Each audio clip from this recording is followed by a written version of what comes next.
Ready cash കൊടുക്കാം, instalment കൊടുക്കാം, അല്ലെങ്കിൽ ക്രെഡിറ്റ് കാർഡ് യൂസ് ചെയ്തിട്ട്, അങ്ങനെ അതിലിപ്പോൾ പ്രത്യേകിച്ച് പറയാം, credit card usage, debit card, അങ്ങനെ മോഡ് ഓഫ് പേയ്മെൻറ്റ്സ് നമുക്ക് എന്ത് ചെയ്യാം, പേയ്മെൻറ്റ് നടത്താം എന്നാണ് സെയിൽസിൽ. ദെൻ സെല്ലിംഗ് പ്രൊസീജിയർ, ഇത് സെയിൽസിൽ കുറച്ച് പ്രൊസീജിയേഴ്സ് വരുന്നുണ്ട്, മെത്തേഡ്സ് നോക്കി.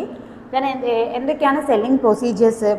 Enquiry from the intending buyer, അല്ലേ? നമുക്ക് ഒരു സെല്ലിംഗ് പ്രൊസീജിയറിൽ ഫസ്റ്റ് എന്ത് ചെയ്യണം, നമ്മൾ പ്രൊഡക്റ്റ് നമ്മൾ സെല്ല് ചെയ്യുന്ന എന്താണോ അതിനൊരു ബയർ ഉണ്ടോ എന്നുള്ളത് നമ്മൾ ആദ്യം എൻക്വയറി നടത്തുക. അതായത് ആർക്കെങ്കിലും അത് ആവശ്യമുണ്ടോ എന്നുള്ളത് നമ്മൾ അന്വേഷിക്കുകയാണ് ഫസ്റ്റ് സ്റ്റെപ്പ്.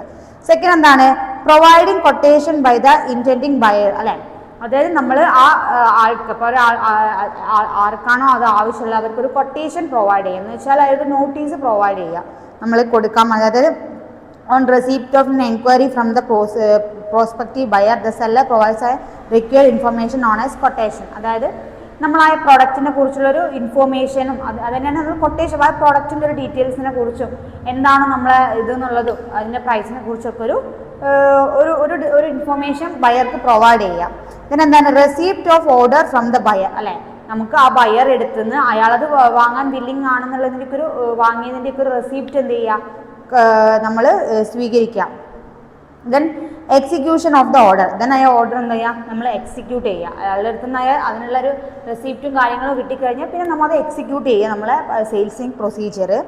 ദെൻ ഇൻവോയ്സിങ് എന്ന് പറഞ്ഞാൽ ഡീറ്റെയിൽസ് ഓഫ് ട്രാൻസാക്ഷൻ, അതായത് നമ്മളെ ഇൻവോയ്സിങ് എന്ന് പറഞ്ഞാൽ നമ്മൾ ആ പ്രോഡക്റ്റിൻ്റെ മേലുള്ള അതിൻ്റെ പ്രൈസും കാര്യങ്ങളൊക്കെ എന്ത് ചെയ്യുക, ഡീറ്റെയിൽ ആയിട്ട് അതിൻ്റെ ഒരു റെസിപ്റ്റ് ബയർക്ക് കൊടുക്കുക.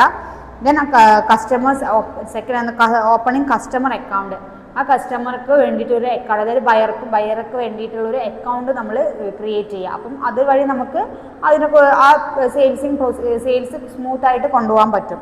Then dispatch of the goods, പറഞ്ഞ സമയത്ത് ആ ഗുഡ്സിനെ നമ്മൾ ഡിസ്പാച്ച് എത്തിക്കുക. ദെൻ ബയർക്ക് ഡെലിവർ ചെയ്യുക. ഇത്രയും പ്രോസസ്സാണ് സെല്ലിംഗ് പ്രൊസീജിയേഴ്സിൽ ഉണ്ടാവുക. ഓക്കെ, ദെൻ നമ്മൾ നോക്കാൻ പോകുന്നത് അഡ്വർടൈസ്മെന്റ് എന്ന് പറഞ്ഞാൽ എന്താണ്? അപ്പോൾ ഇത്രയും കാര്യങ്ങളാണ് നമ്മൾ പർച്ചേസ് ആൻഡ് സെയിൽസിൽ നമ്മൾ നോക്കിയത്. ഇനി നമ്മൾ നോക്കാൻ പോകുന്നത് അഡ്വർടൈസിംഗ് എന്ന് പറഞ്ഞ ഇതാണ്. അഡ്വർടൈസിംഗ് എന്ന് പറഞ്ഞാൽ എന്താണ്? നമ്മൾ നോർമലി കേട്ടത് പരസ്യം ചെയ്യുക. അതായത് നമ്മളെ എന്താണോ നമ്മൾ, അതായത് ന്യൂസ് പേപ്പർ, അതായത് ഒരുപാട് മെത്തേഡ്സ് ഉണ്ട് അല്ലേ? മാഗസീൻസ്, ന്യൂസ് പേപ്പേഴ്സ്, മീഡിയാസ്, അങ്ങനെ ആയാലും നമ്മളെ പ്രോഡക്റ്റിൻ്റെ ഒരു ഇതിനെക്കുറിച്ച് അല്ലെങ്കിൽ നമ്മളെ ഗുഡ്സ് ആൻഡ് സർവീസസിനെ കുറിച്ച് നമ്മൾ പീപ്പിൾസിനെ അവെയർ ആക്കി കൊടുക്കുക. ത്രൂ മീഡിയ സപ്പോർട്ടിനാണ് നമ്മൾ എന്ത് പറയുന്നത്, അഡ്വർടൈസിംഗ് എന്ന് പറയുന്നത്.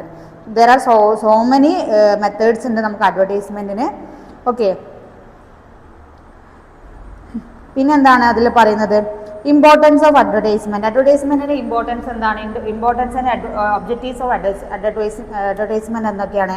ടു എഡ്യൂക്കേറ്റ് കസ്റ്റമേഴ്സ്, അല്ലേ? നമുക്ക് അഡ്വർടൈസ്മെന്റ്, നമ്മളിപ്പോൾ ഒരു അഡ്വർടൈസ്മെന്റ് കാണുന്നത് വഴിയാണ് അങ്ങനെ ഒരു പ്രോഡക്റ്റ് വിപണിയിൽ എത്തിയിട്ടുണ്ട് എന്നുള്ളതും, അല്ലെങ്കിൽ അതിന് എന്തെങ്കിലും സർവീസസ് ആയാലും അല്ലെങ്കിൽ ഇങ്ങനെ ഒരു സാധനം ഇവിടെ വർക്ക് ചെയ്യുന്നുണ്ട് എന്നുള്ളതിനെ കുറിച്ചൊക്കെ ഒരു അവയർനെസ് നമുക്ക് കിട്ടിയ എന്തിലൂടെയാണ്? അഡ്വർടൈസ്മെന്റ്. ഡെയിലി നമ്മൾ ടെലിവിഷനും ഫോണും വാച്ച് ചെയ്യുന്നതാണ്, നമുക്കിപ്പോൾ എല്ലാത്തിലും ഉള്ളിലും മീഡിയയിൽ അഡ്വർടൈസ്മെന്റ് വരുന്നുണ്ട്. അപ്പോൾ അതെന്തിനാണ്? എഡ്യൂക്കേറ്റ് കസ്റ്റമേഴ്സ് ആണ്. Then create demand for new product, അല്ലേ? നമുക്കൊരു പുതിയ പ്രോഡക്റ്റിന് ഡിമാൻഡ് ക്രിയേറ്റ് ചെയ്തെടുക്കാൻ എന്തുകൊണ്ട് പറ്റുന്നുണ്ട്? അഡ്വർടൈസ്മെന്റോട് പറ്റുന്നുണ്ട്. അഡ്വർടൈസ്മെന്റ് എന്ന് പറഞ്ഞാൽ പരസ്യം കൊടുക്കുന്നത്. ഓക്കെ, അതുകൊണ്ട് പറ്റുന്നുണ്ട്. Then to retain existing customers, അതേപോലെ നിലവിലുള്ള കസ്റ്റമേഴ്സിന് ആ പ്രോഡക്റ്റ്, ചില പരസ്യങ്ങൾ ഇപ്പം നമ്മൾ കാണുന്നില്ല, നമുക്കറിയാം ആ ഒരു പ്രോഡക്റ്റ് അല്ലെങ്കിൽ ഒരു ഇത് ഫീൽഡ് ഔട്ട് ആയി എന്നുള്ളത്.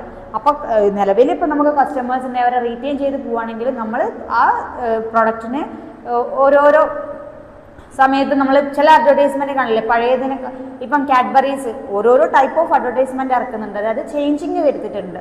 അപ്പം മോഡിഫിക്കേഷനും ചേഞ്ചസും ഒക്കെ കൊണ്ടുവന്നിട്ട് എക്സിസ്റ്റിംഗ് കസ്റ്റമേഴ്സിനെ നമുക്ക് റീറ്റെയിൻ ചെയ്യണം. ദെൻ സെയിൽസ് ഇൻക്രീസ് ചെയ്യാനും അഡ്വർടൈസ്മെന്റ് കൊണ്ട് പറ്റുന്നുണ്ട്.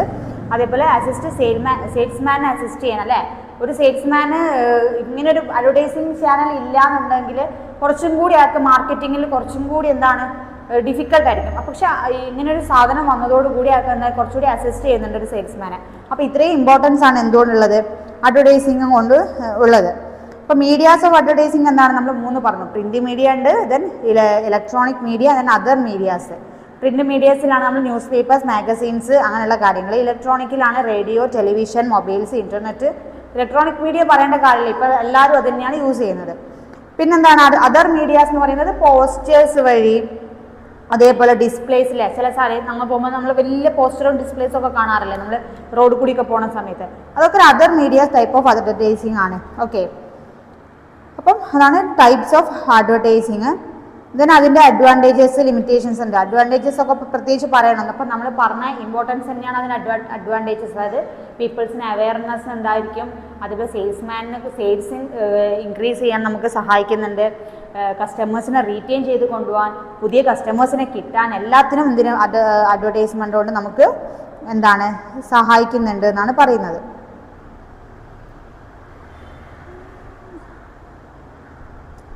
ദെൻ നമ്മൾ എന്താണ് നോക്കുന്നത്,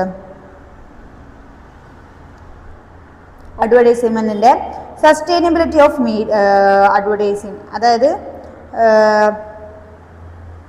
സസ്റ്റൈനബിലിറ്റി ഓഫ് അഡ്വർടൈസിങ് എന്ന് പറഞ്ഞാൽ എന്താണ്, മീഡിയ ഓഫ്, അതായത് നമുക്ക് നമ്മളെ ന്യൂസ് പേപ്പേഴ്സ്, അതേപോലെ ഇൻ്റർനെറ്റ്, റേഡിയോ, അതിലൊക്കെ എന്താണ് നമ്മൾ പരസ്യം കൊടുക്കുന്നതിൻ്റെ സ്യൂട്ടബിലിറ്റി എന്താണെന്നുള്ളതാണ്. അതായത് ന്യൂസ് പേപ്പേഴ്സിൽ എന്താണ് അതുകൊണ്ട് ഉദ്ദേശിക്കുന്നത്, these are suitable for consumer goods designed for general public. അതായത് നിങ്ങൾക്ക് വായിച്ചാൽ ന്യൂസ് പേപ്പേഴ്സിൽ പരസ്യം കൊടുക്കുമ്പോൾ നമുക്ക് ജനറൽ പബ്ലിക്കിലേക്കില്ലേ, ന്യൂസ് പേപ്പേഴ്സ് എല്ലാ വീട്ടിലും അധികം പേപ്പേഴ്സും വായിക്കുന്ന ഒരു കാര്യമാണ്. അപ്പോൾ അത് സ്യൂട്ടബിൾ ആണ് അതിലൊരു അഡ്വർടൈസ്മെൻറ്റ് കൊടുക്കുക എന്ന് പറയുന്നത്. എന്താ വെച്ചാൽ എല്ലാവരുടെ അടുത്തേക്കും ജനറൽ പബ്ലിക്കിലേക്കില്ലേ, ടെലിവിഷൻ വാച്ച് ചെയ്യുന്നതിനേക്കാളും പഴയ ആൾക്കാരൊക്കെ അധികം എന്താണ് ന്യൂസ് പേപ്പേഴ്സ് റീഡേഴ്സ് ആയിരിക്കും. അപ്പം ഒരു ജനറൽ പബ്ലിക്കിലേക്ക്, ഓഡിയൻസിലേക്ക് നമുക്ക് കാര്യങ്ങൾ എത്തിക്കാൻ ന്യൂസ് പേപ്പറിലെ അഡ്വർടൈസ്മെൻറ്റ് സ്യൂട്ടബിൾ ആണെന്ന് പറഞ്ഞത്. റേഡിയോ, അതേപോലെ റേഡിയോ അങ്ങനെ തന്നെയാണ്. ഇപ്പോൾ പഴയ നമ്മൾ പറഞ്ഞേ നമുക്ക് എല്ലാ ജനറേഷനിലേക്കും നമുക്ക് നമ്മളൊരു ബ്രാൻഡ് എത്തിക്കണം അല്ലേ, അതായത് ഒരു റീച്ച് ഉണ്ടാക്കിയെടുക്കാം. അപ്പം കുറച്ചുകൂടി ഓൾഡർ ജനറേഷനിലേക്ക് നമുക്ക് ന്യൂസ് പേപ്പേഴ്സ്, റേഡിയോ അതേപോലെ സ്യൂട്ടബിൾ ഒരു ഒബ്ജക്റ്റീവാണ്. കാരണം എന്താണ്, റേഡിയോസ് ഒരുപാട് പേര് കേൾക്കുന്ന കാര്യമാണ്. അപ്പം അതിൽ അഡ്വർടൈസിങ് കൊടുക്കാൻ സ്യൂട്ടബിൾ മെത്തേഡാണ്. ദെൻ എന്താണ്, ടെലിവിഷൻ, നമ്മൾ പറഞ്ഞ പോലെ നോർമലി ടെലിവിഷനിൽ കൊടുക്കുക എന്ന് പറയുന്നതും സ്യൂട്ടബിൾ ആയിട്ടുള്ളൊരു ടൈപ്പ് ഓഫ് എന്താ പറയുക അഡ്വർടൈസിങ് മീഡിയാസുമാണ്. അതേപോലെ തന്നെ നമ്മൾ അതിൽ എത്രമാത്രം സ്യൂട്ടബിൾ ആണെന്നുള്ള കാര്യമാണ് ഇപ്പോൾ പറയുന്നത്. ടെലിവിഷനും അതേപോലെ തന്നെ എന്താണ് നമുക്ക് ജനറൽ പബ്ലിക്കിലേക്കും ഈവൻ കിഡ്സിലേക്കും അല്ലേ, ചില അംബ്രല്ലാസ് നമ്മളെ ബാഗ്സിനൊക്കെ പരസ്യം കിഡ്സിലേക്കൊക്കെ എത്തുക എങ്ങനെയാണ്, ടെലിവിഷൻ വഴിയായിരിക്കും. അപ്പം അതും എന്താണ് one of the best suitable method for advertising. അപ്പോൾ ഇത്രയും കാര്യങ്ങളാണ് നമ്മൾ ഈ യൂണിറ്റിൽ കവർ ചെയ്തത്. പർച്ചേസും അതിൻ്റെ സെയിൽസും അതിൻ്റെ കാര്യങ്ങളും, ദെൻ അഡ്വർടൈസ്മെൻറ്റ് എന്താണെന്നുള്ളതും അഡ്വർടൈസ്മെൻറ്റിൻ്റെ ഇമ്പോർട്ടൻസും കാര്യങ്ങളും. അപ്പോൾ ഇത്രയും കാര്യങ്ങളാണ്. ഓക്കെ, നമ്മൾ വൈൻഡ് അപ്പ് ചെയ്യാൻ പോവാണ്. അപ്പോൾ ഓവറോൾ നമ്മളിതിൽ എല്ലാ കാര്യങ്ങളും നോക്കിയതാണ്. Okay, thank you.